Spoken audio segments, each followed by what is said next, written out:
জ্ঞানীর ৩ প্রশ্ন। একবার এক গ্রামে এক জ্ঞানী সাধু এলেন। গ্রামের সবাই তাকে ঘিরে ধরল। একজন যুবক উঠে দাঁড়িয়ে বলল, গুরুজি, আমার ৩টে প্রশ্ন আছে। ১, পৃথিবীর মধ্যে সবচেয়ে ভারী জিনিস কি? ২, সবচেয়ে হালকা জিনিস কি? আর ৩, মানুষের জীবনে সবচেয়ে দামি জিনিস কি?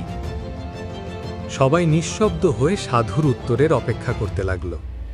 সাধু হেসে বললেন, সবচেয়ে ভারী জিনিস হলো মানুষের ঋণ।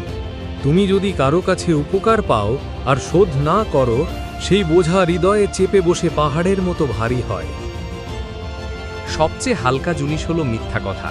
একবার মুখ দিয়ে বেরুলেই মানুষ উড়িয়ে দেয়, কিন্তু তার ফল বাতাসের মতো ছড়িয়ে পড়ে সর্বত্র।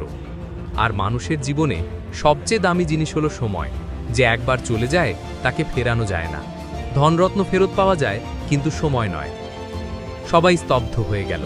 যুবক ধীরে মাথা নত করে বলল, আজ বুঝলাম সত্যিকারের জ্ঞান কত সহজ, অথচ কত গভীর।